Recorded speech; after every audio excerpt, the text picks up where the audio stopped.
Let's declare Luke 4:18 to 19.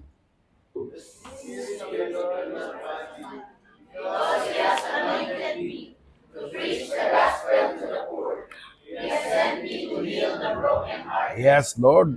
So, captives and recovering of sight to the blind, to set at liberty them that are bruised, proclaim that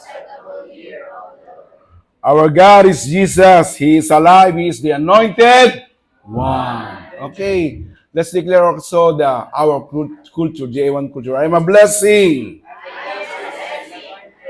Anointed. I am a deliverer. I am a good follower. Don't destroy, I build. I am not seasonal. I appreciate everyone and everything. Something big. I am partner with Christ and I am not extreme. That is our culture. Lagi natin i-declare yan araw-araw sa buhay natin. At yan po yung pinag-aaralan natin sa ating discipleship. Yung nasa na po tayo, nasa I appreciate everyone and everything. Pinag-aaralan po natin bakit natin dinideclare ang blessing. I am anointed. So sama-sama po tayo sa pagdalo ng discipleship. Kumusta po kayong lahat? Blessed na blessed. Okay. Inaalala po natin ngayon ang pagkabuhay ni Jesus. Amen. Sino sa inyo ang, siyempre, namasyal, di ba? Pumunta at a time na mahabang days, Holy Week, nakasama natin pamilya natin, nagkaroon ng bonding, at the same time, tayo po ay inalala po natin yung kamatayan ni Jesus. Amen. For sure, wala namang nagpinitensya rito. Wala po, tinapos na po ni Jesus yun. Amen? Lahat tayo ay iniligtas ni Jesus lamang. Ngayon, inaalala naman po natin at nalalaman natin na si Jesus ay nabuhay na muli. He is risen. Kaya yun po yung title natin, He is risen. Sabihin natin, He is risen. He is risen. Siya ay nabuhay na muli. Amen. Tayo po yung manalangin sandali. Lord, we praise you and we glorify you. Salamat po sa umagang ito dahil ikaw ay nabuhay para sa amin. Hindi ka lang namatay, Panginoon. Bagkus sa ikatlong araw, pinakita mo na ikaw'y buhay. Hindi mo kami iniwan. Hindi mo kami pinabayaan. At tunay nga, Lord, tagumpay ang iyong ginawa mo doon sa krus ng Kalbaryo. Hanggang ngayon ay tinatamasa namin ang kaligtasan. Salamat, Panginoon. Ang iyong salita, mahayag sa umagang ito. Maintindihan po namin ang iyong salita at magbigay kalakasan spiritual sa bawat buhay ng bawat sa. Thank you, Lord. Let the Holy Spirit move at ang pangalan mo lamang, Jesus, your name be glorified in this place. Salamat, Panginoon. Continue to bless everyone. In Jesus' name. Amen and amen. Ang ating text po rin ay Mark 16, verse 16. Alam nyo, nung sila po'y pupunta na at nalaman nilang nasa libingan si Jesus, sa Mark chapter 16, yan, sa umpisa yung bago binanggit yung ating Mark 16, verse 66. Nandun po sila Maria, na ina ni Santiago, si Magdala, si Salome, bumili sila ng pabango. Ngayon, nag-uusap po sila habang sila naglalagad. Nagtatanong sila. Kasi alam naman natin, si Jesus ay pinasok doon sa libingan at iginulong yung malaking bato, tinakpan siya. Nag-uusap po sila, paano natin bubuksan yun? Para bigyan ng pabango ang ating Panginoon. So, habang naglalakad siya, yun ang mga katanungan nila.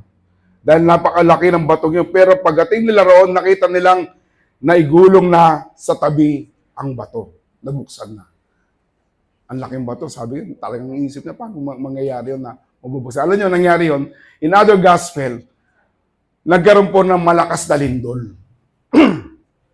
Yun. Kaya nabuksan po yun. Sinarado yun, tinakpan pa ngayon at may mga gwardiya pa na magbabantay kasi nga nila, alam nila, sila naniniwala na si Jesus ay mabubuhay na muli sa ikatlong araw. Yung mga hindi naman naniniwala, sabi nila baka ito'y nakawin at sabi nila na buhay si Jesus. Pero ang nangyari po totoo doon sa gospel ng, I think, Matthew, may lumindol po na malakas.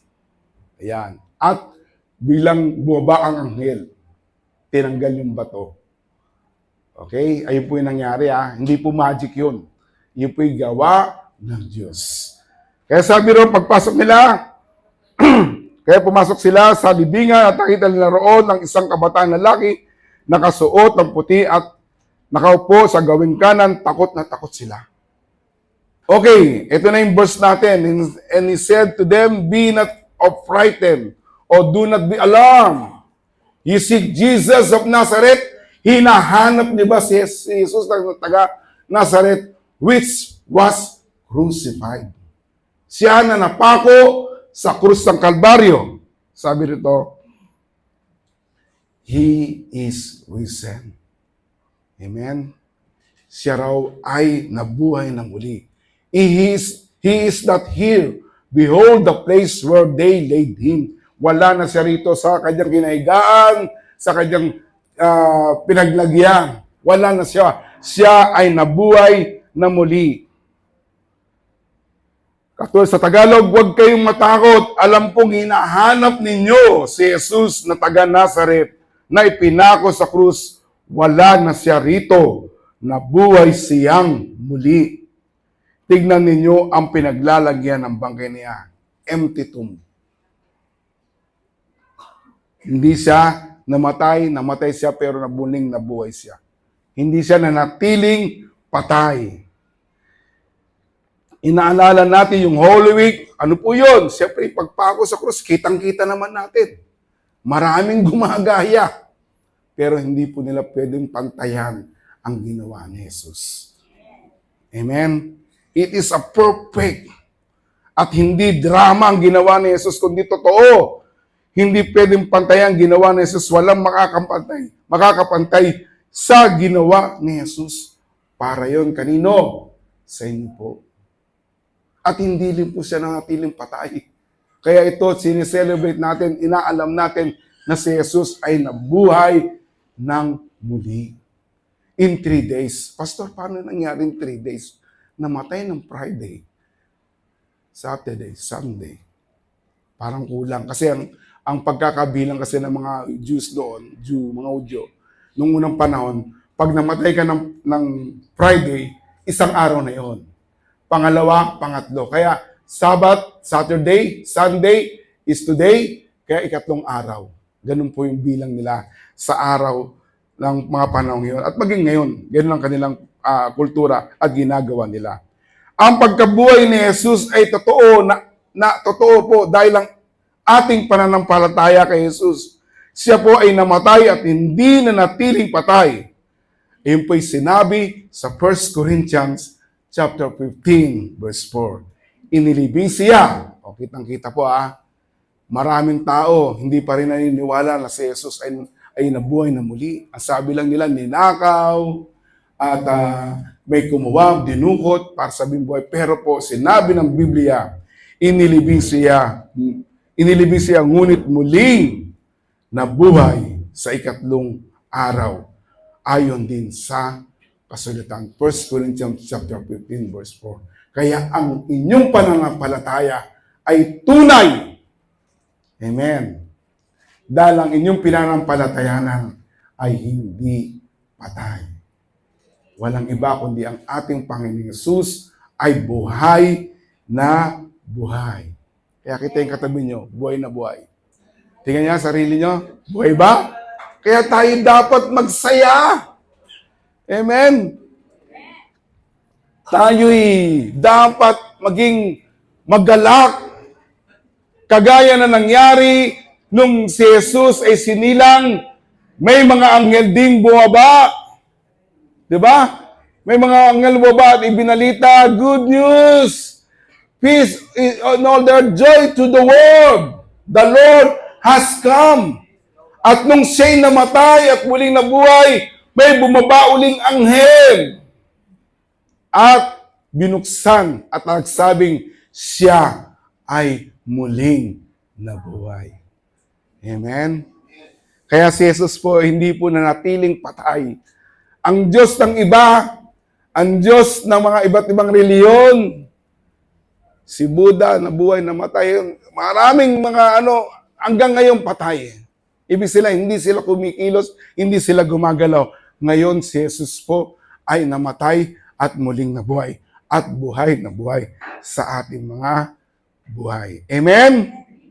So ano po ang value of His resurrection? Ano po ang halaga ng kanya ni Jesus? Halaga ng kanyang muling pagkabuhay. Yan, dapat nating malaman to eh. Ito'y binigay ng Diyos sa atin. Lalagyan nating acronym letter I, risen. Sabihin nga po natin, risen. Pagkabuhay. Yan po ang pagkabuhay. Letter R means a real hope. May tunay na pag-asa tayo. Kung hindi po nangyaring resurrection o pagkabuhay na muli, ang ating pag-asa ay limitado. Sa buhay na ito, dahil walang pag-asa sa buhay na darating. Sino nga asahan mo kung ang iyong pinanampalatayaan ay hindi na buhay? Di bali wala na yung faith nyo? Patay din. Pero siya nga po ay nabuhay. Kaya tayo ay may tunay na pag-asa. Nung tinakpan po yung libingan ni Jesus, nakita po na maraming tao maging kanyang tagasunod. Ng malaking bato, natapos na rin ang kanilang pag-asa. Wala na, sabi niya, wala na si Jesus. Hindi na natin makikita.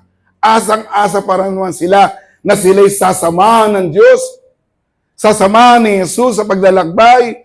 Magiging katuwang nila sa evangelism, pero nangyari na matay. Sa akin na, wala na silang pag-asa. Bakit ko po nasabi yun?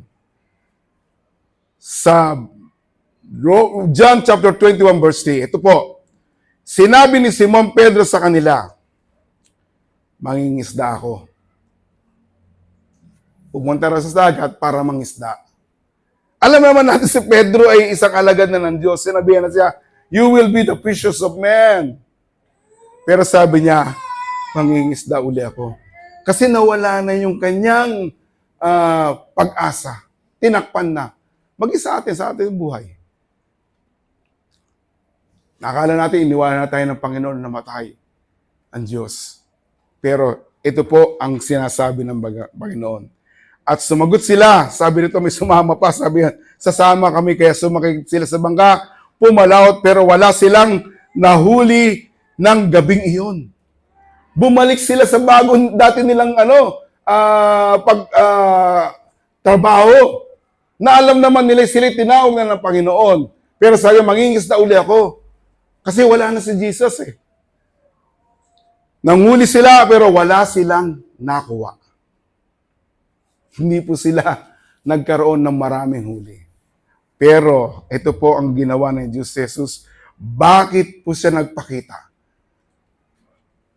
Para bigyan uli sila ng pag-asa. Maging sa bawat isa, bakit po nabuhay si Jesus?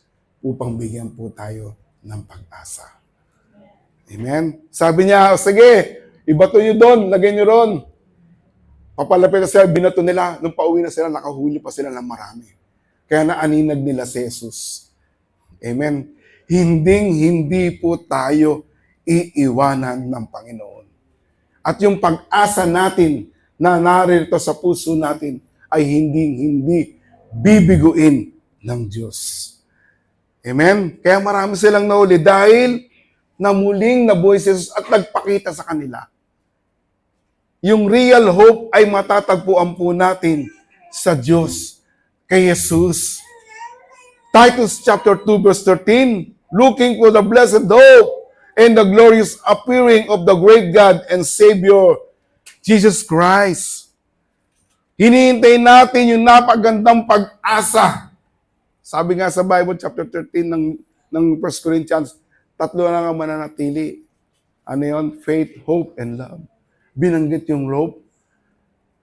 Kaya ikaw nga wala kang pag-asa ngayon, kung ikaw ay naniniwala sa Diyos na siya'y binuhay na muli, yung pag-asa mo ay muling mabubuhay. Lord, wala nang pag-asang mabago ang buhay ko, wala nang pag-asa akong gumanda ang buhay ko. Sinabi ng Diyos yung kanyang mga salita ay hindi tinakpan ng malaking bato, kundi yun ay binuksan upang lahat ng nais nyo, pangarap nyo sa buhay ay magaganap. Amen? Hindi pa uli. Hindi pa uli.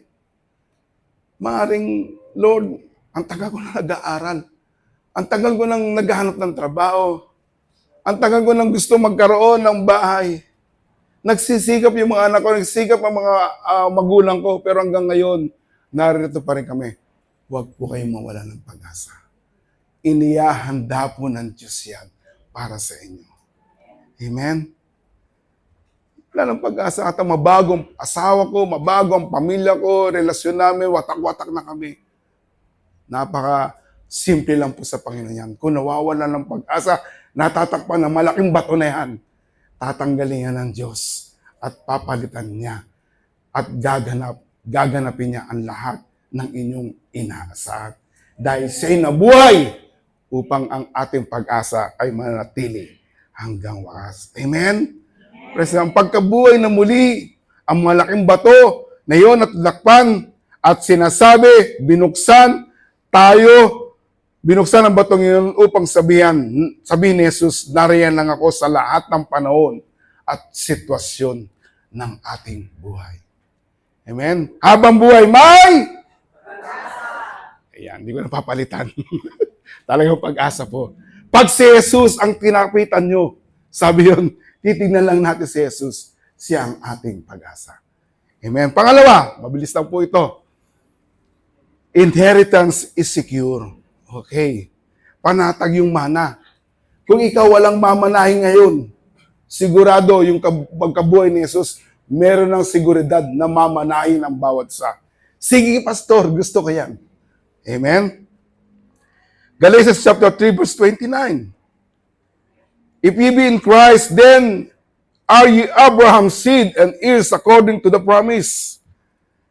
Tayo raw na kay Kristo, kabilang tayo sa lahi ni Abraham. Sino ba si Abraham? Siya yung ama ng maraming nasyon. At pinakita rin yung kanyang pagpapalang nakamit niya sa ating Panginoong, sa ating Diyos na buhay.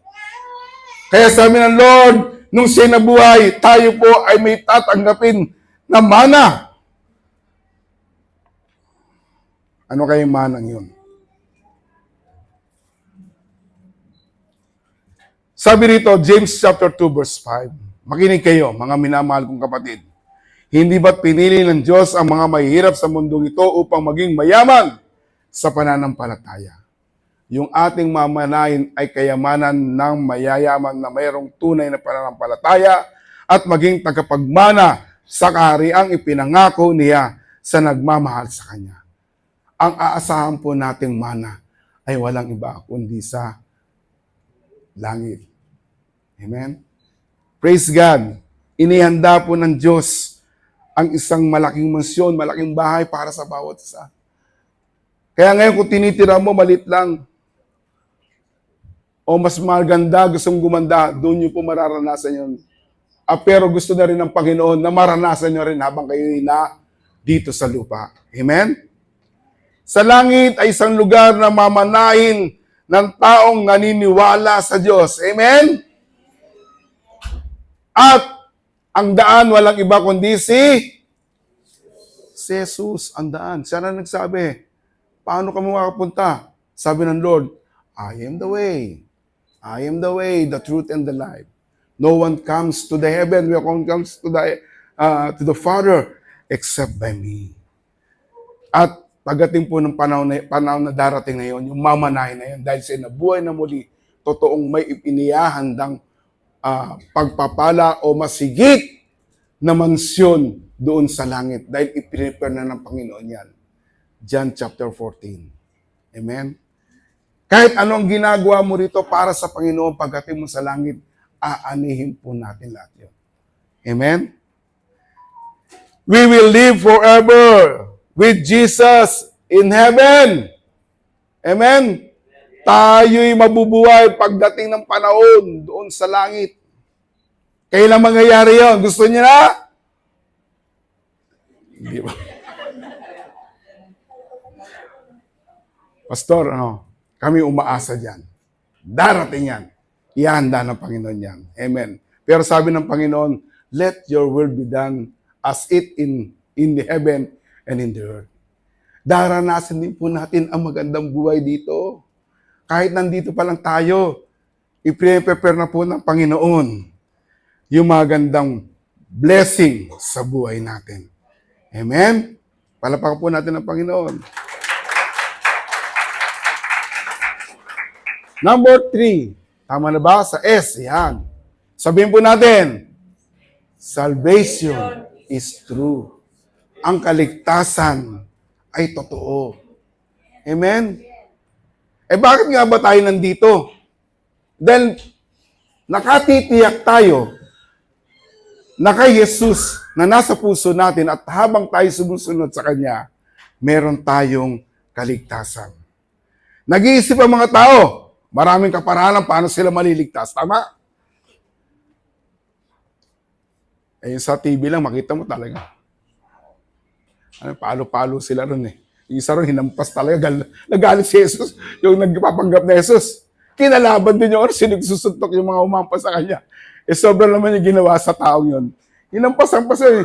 Dinaganan yung krus na binubuhat niya sa galit ng nagpapanggap na Jesus. Hinabol yung sinipa yung dumagan. Alam mo, maraming gumagay. Amen? Marami silang kapalaran para maligtas. Napaka true naman, ang totoo naman ang binibigay ng Panginoon na kaligtasan at hindi mo na dapat paghirapan pa. Amen? Hindi mo na sabihin na ako'y gagawa ng mabuti para maligtas. Ako'y bibili ng ganito, magpapatayo ng ganito para sa mga naniniwala kay Jesus. Hindi na po kailangan yan. Ano ang kailangan natin? Ang kailangan natin ay yung pananampalataya. Si Jesus ay namatay at siya'y nabuhay na muli. At iyon ang ating bibigasin at yun po ang ating sasabihin. Amen? Yan po hindi lahat uubra sa Diyos yung mga pinaggagawa nila. Lalo lang nilang pinahirap at dinagdagan ng kanilang mga kasalanan. Di ba? Ang kaligtasan po ay habag at awa ng Diyos sa pamamagitan ng ating pananampalataya. Yan po'y regalo pa ng Diyos. At siya'y nabuhay, siya po'y namatay at nabuhay para sa kaligtasan ng bawat isa. Ayun ang po, simple. So salvation is true.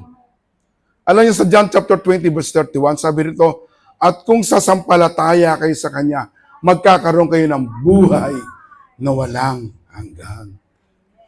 Ang dami na pong sinulat patungkol kay Jesus, sabi sa John, pero isang bagay lang, ito'y ganap na, ito'y sapat na upang tayo sumampalataya kay Jesus. Na siya'y namatay, siya'y nabuhay. Romans chapter 10 verse 9, ano yun?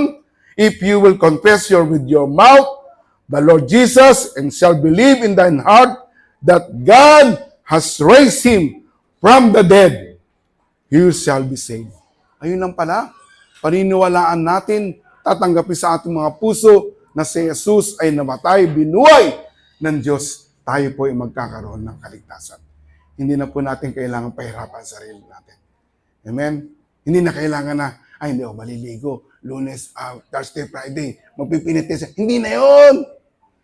Mahirapan lang yung katabi mo. Mangangamoy ka lang doon. Ang kaligtasan po, kung tayo po naniniwala na si Jesus sa ating puso, siya namatay at muling nabuhay.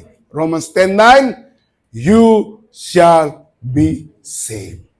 Kaya totoo Totoo ang ginawa ni Jesus. Amen? Totoo ang ginawa ni Jesus. The salvation is true. Kaya sinabi niya, it is finished. Ayun, sino po nakapanood ng ating taas ang kamay, yung talagang nanood, taas ang kamay. Yun. Di, meron naman replay yun. Panoorin nyo 7 last word. Binanggit doon, it is finished. Tinuro ni Doc Glenn. Siner niya kung ano yung it is finished. Yung utang daw natin, binayaran ng buo. Walang kulang. Wala kang ibiligay ni 5, kundi si Jesus ang nagbayad. So it is finished. tapos na, hindi na natin dapat paghirapan. At siya po'y nabuhay na ngayon. Yan. Paniniwalaan lang natin. Sasampalataya lamang tayo kay Jesus na siya'y nabuhay na muli mula sa mga patay. Tayo raw po ay magkakaroon ng kaligtasan. Amen? Kaya kung tayo po ay iniwala na si Jesus ay nabuhay na muli mula sa mga patay, tayo po ay maliligtas. Amen? Praise God. Pangatlo, ito na, malapit na. Panoorin niyo po yan, Seven Last Word. Nung ang J1 Pasig, panoorin niyo po, maganda po yung mga turo doon. Okay, pangatlo, everyone joy. Everyone's joy. Yan. Kaligayahan ng lahat. Nung si Lazarus, kilala si Lazarus, yung namatay kay mga kapatid ni Marta at ni Maria, kaibigan ni Jesus, malungkot sila eh. Kasi namatay nga yung kapatid nila. Kaya sabi ni Jesus, pupuntahan kayo, natutulog lang. Ibig sabihin, bubuhayin ni Jesus si Lazarus. Okay? At nung nangyari yon, nung binuhay niya, si Lazarus, pinalabas niya doon sa libingan, ang magkapatid ay nag-celebrate. Ba't mo nasabi nag-celebrate? Kasi nagpakain siya.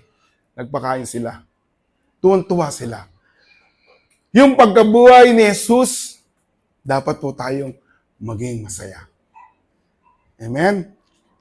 Tayo dapat, ang pangyayari nung namatay si Jesus, yung alam nyo, yung mga taga-sunod niya, nalungkot. Lungkot na lungkot sila dahil ang akala nila ay talagang iiwan na silang lahat. Wala na, tapos na. Kaya po nabuhay si Jesus ay para ibalik ang kaligayahan ng lahat. Alam nyo, nangyari yan sa Luke chapter 24, verse 17. Andiyan ba yun? Ayan. And he said unto them, what manners communication are these that you have one to another, as ye walk and are sad? Tagalogin ko na nga. Tinanong sila ni Jesus, anong pinag-uusapan ninyo? Habang naglalakad kayo, tumigil ang sandali yung kanyang tagasunod na malungkot ang mukha. Ayan. Naging malungkot po sila nung namatay si Jesus. Pero nabuksan na kanyang mga mata. Binuksan ng Panginoon. Bigla pong nakilala na Jesus at nagkaroon ng kaligayahan sa kanilang puso. Sinabi niya sa mga kasama niya, ang mga alagad, John chapter 16, verse 20 to 22, sinabi ko sa inyong totoo. Kasi ito yung sinabi ni Jesus eh. Ito yung sinabi ni Jesus sa kanyang mga alagad, yung mga sumusunod sa kanya. Sinasabi ko sa inyo, iiyak kayo't magdadalamhati sa mangyayari sa akin. Totoo naman, talaga sila naging malungkot. Pero, ang kalungkutan ninyo ay papalitan ng kagalakan. Amen. Hindi niya in-stop doon, magiging malungkot kayo pag ako'y nawala na, mangyayari sa akin. Hindi ron, binigyan na sila kagad ng salita na ang sabi ron, pero pagdating to, pero ang kalungkutan ninyo ay papalitan ng kagalakan. Ganyan din kayo, nalulungkot kayo ngayon, pero magagalak kayo sa araw na magkita tayong muli. Amen? Dahil mararamdaman nila uli yung isang tunay na kaibigan. Sino yung tatay niya nasa abroad dati o hanggang ngayon? Diba? Once a year, 2 years, 3 years, medyo malungkot ka nung unang umalis. Pero pag bumalik siya, anong sabi mo? Pakiramdam nyo? Tuwang-tuwa kayo. Masayang-masayo. Sandali lang malungkot ka. Pero, pagdating niya muli ng yung mga minamahal sa buhay, galing sa abroad, tuwang-tuwa kayo. Bakit kaya? Kasi kapiling niyo na uli ang inyong mahal sa buhay. Diba? May kaligayahan eh. May reunion. May mga pagsasamang maganda ang mangyayari. Amen? At walang sino makakaagaw ng inyong kagalakan Sabi sa Panginoon sa kanya mga tagasunod, mamamatay ako sandali, pero in 3 days at malalaman nyo ang nangyaring ito ay para sa inyo. Ako'y mabubuhay muli. Magkikita muli tayo. Amen. At ang kagalakan ng inyong makakamtan ay hindi na maaagaw. Amen. Praise God. Ang galing po yun. Kinuha niya ang lahat ng kahihiyan. Si Jesus. Kinuha niya lahat, ginawa niya. Ngunit si Jesus ay maaring magkaroon ng tunay na kagalakan dahil alam niyang sisirain niya ang kapangyarihan at kahihiyan at kamatayan. Kaya po tayo matutuwa pag siya'y nabuhay at siya'y nabuhay na muli dahil He will destroy the power of shame. Hindi na natin i-condemn sarili natin. Hindi na natin bibigyan ng kahirapan ng ating sarili magpakailanman. Ang inaalok po ng Diyos ay masaganang buhay na kung saan magiging kapiling natin siya. Amen? Wala na pong makakaagaw na yun. Kaya dapat po tayong magsaya. Maging maligaya dahil ang pagliligtas ng Diyos ay naganap na. At sinabi ko sa inyo, yung mga angel bumaba nung kanyang sinilang, joy to the world. Pagdating sa pagbaba uli ng mga anghel, sinabi ron, peace, magkaroon ng kapayapaan, magkaroon ng kagalakan, ang sinumang mananampalataya sa ating Panginoon. Kaya tayo magsaya sa lahat ng ginawa ng Panginoon nung siya'y muling nabuhay mula sa mga patay. Amen? Praise the Lord. Praise God. Panghuli po, ito nang huli. New life, letter N, yan po yung new. New life, basahin na po natin. New, 1, 2, 3. New life through God's Spirit. Yan.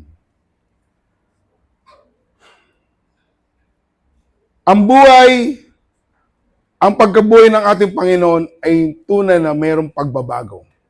Kung paano po natin nakita ang takbo ng mundo sa paligid natin. Hanggang ngayon, problema pa rin po o iniisip ng bawat isa kung po tayo makakasurvive. Pero, sinasanay po yung ating pananampalataya upang walang sino man ang magmataas.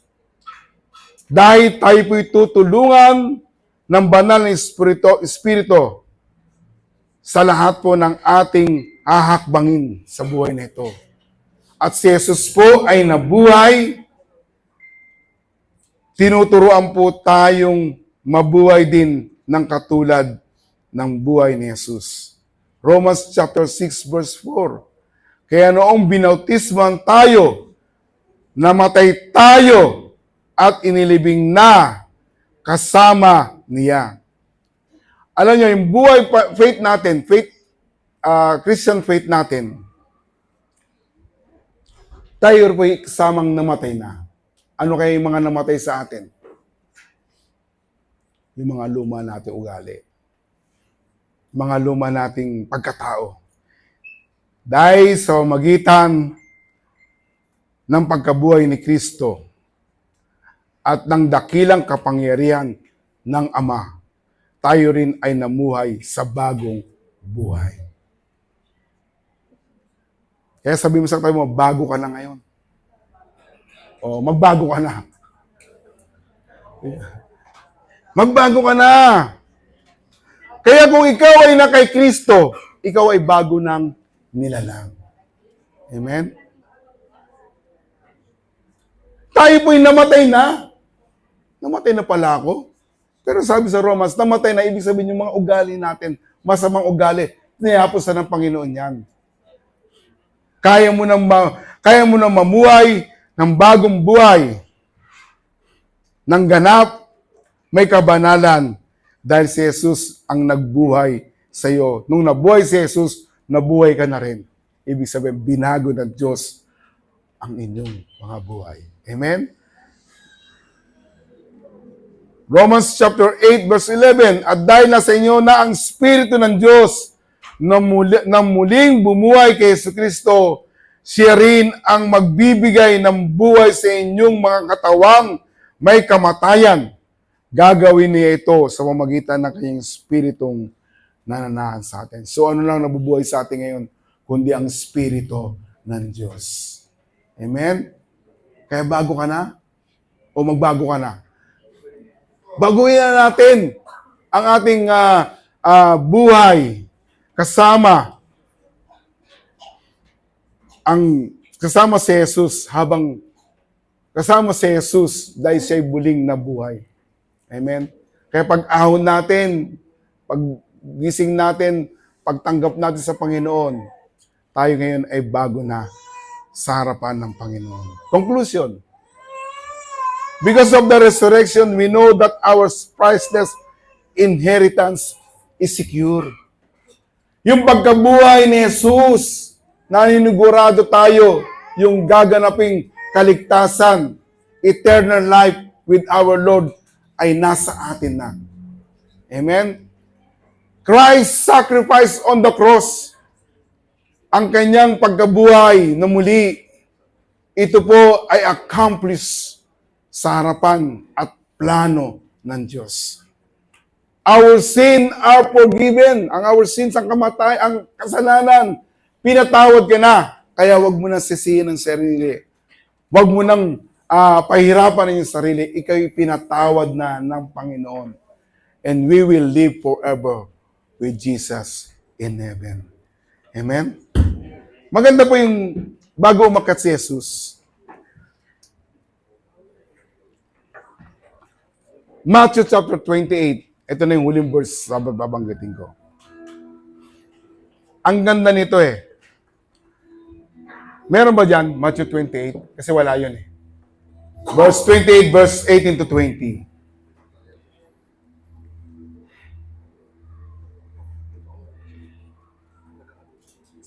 Ayan, babasahin natin. Iibahin pa natin ito bago tayo mag-close ng ating preaching ng ating salita ng Panginoon. Lumapit sa kanila si Jesus. Ayan, pagkatapos na nabuhay na muli.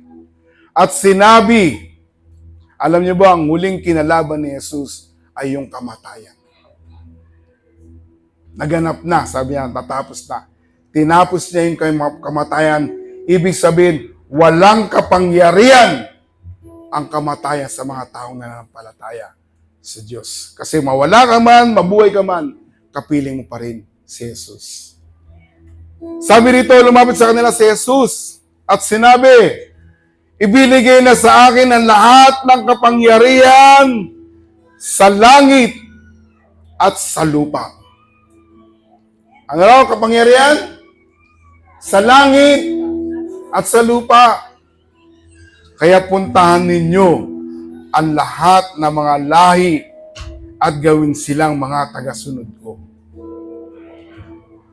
Bautismo niyo sila sa pangalan ng Ama at ng Anak at ng Banal na Espiritu. Turuan niyo silang sumunod sa lahat ng iniutos ko sa inyo. Ano yung pangako ng Panginoon? Lagi ninyo akong kasama hanggang sa katapusan ng mundo. Amen? Ang kapangyarihan ay hawak ng Jesus, kaya huwag ka lang matakot. Kaya mo nang harapin ang lahat. At tayo'y magiging tagasunod ni Jesus. Ipapangaral natin ang kanyang salita, ang kanyang muling pagkabuhay. Ipangaral natin ang katotohanan, ang tunay na kaligtasan. Narito ang kaligtasan, sabi ng Diyos. Tandaan ninyo, lagi ninyo akong kasama hanggang sa katapusan ng mundo. Amen. Praise God. Palapakan po natin ang Panginoon. Tapat po ang Diyos sa ating mga buhay. Hindi po siya nagkulang. Kung ano ang sinabi niya nung sa lahat ng salita sa gospel, ay lahat ay ginawa niya. Hanggang sa kamatayan, naging tapat siya. At hanggang sa kanyang pagkabuhay na muli, naging tapat siya. Nilapitan pa rin yung mga taong malulungkot, yung mga taong may walang pag-asa, nilapitan niya.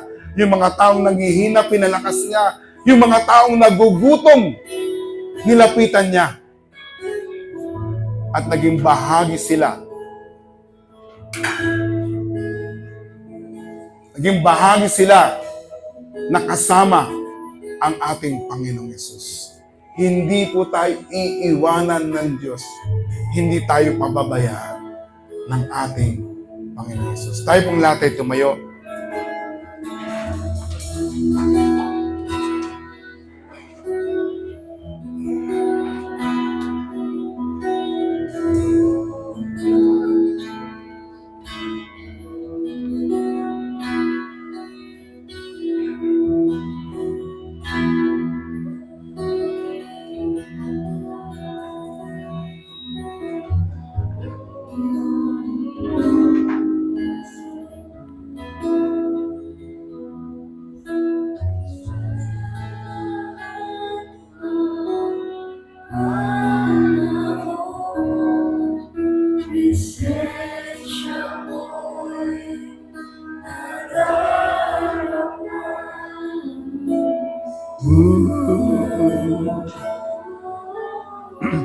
Pinupuri kita.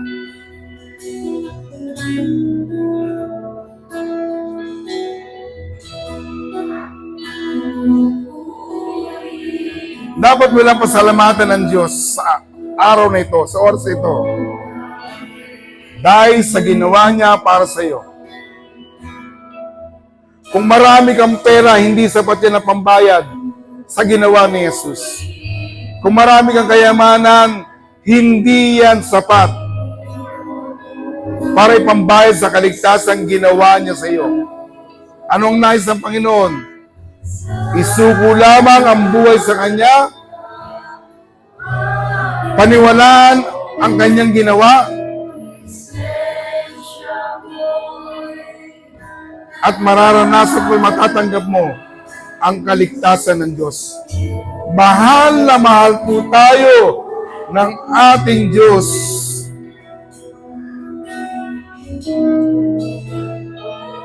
Na makapapantay sa'yo. Oh, sa wagas na pag-ibig mo, O Jesus. Kapag ka na tunay. Wala na nga! Wala nang makapagpasa. Walang higit. Ano mang bagay sa ginawa ni Jesus sa buhay natin. Pag-ibig mo, O Jesus.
Itaas po natin ating mga kamay.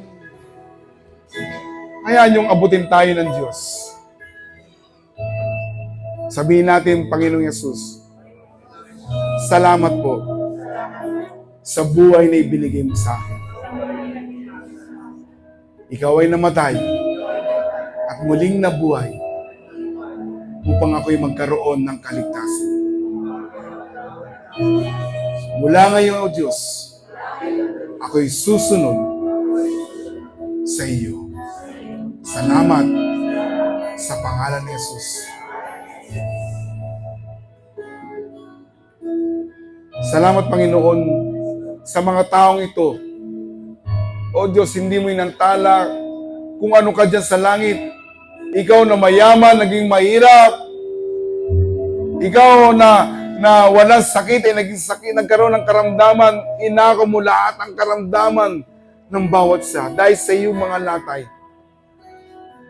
kami, Panginoon, ay nagkaroon ng tunay na kaligtasan, pag-asa, mana, at bagong buhay nung ika'y nabuhay mula sa mga matay. Salamat, Panginoong Yesus, at walang makapapantay sa ginawa mo doon sa krus ng Calvary. It is a perfect para sa amin, O God. Salamat, Panginoon. Salamat, O Diyos. Pantay sa iyo sa wagas na pag-ibig mo, O Jesus. Kahit ako'y magsasaya. Kaya't ako'y magsasaya. Kaya't ako'y magsasaya. Sa piling mo, O Diyos, sa buhay kong ito, itataas kita.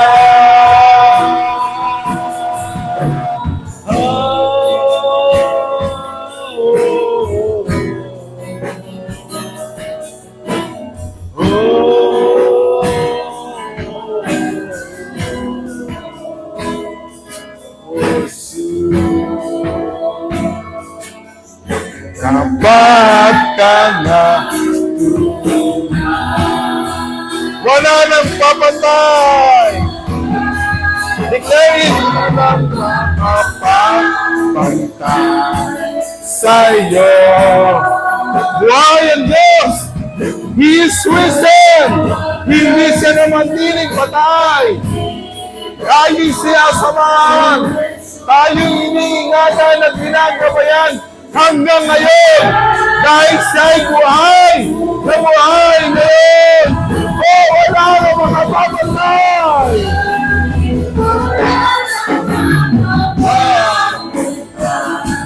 Sa iyo. Wagas na pag-ibig mo, O Jesus. Pagkaman, O Jesus. O Jesus. Pagkaman, O Jesus. Pagkaman. Palapakan po natin si Jesus na buhay, na buhay. Thank you, Lord. Thank you, Jesus. Jesus is alive. He is the anointed one. Thank you, Lord. In Jesus' name, amen and amen.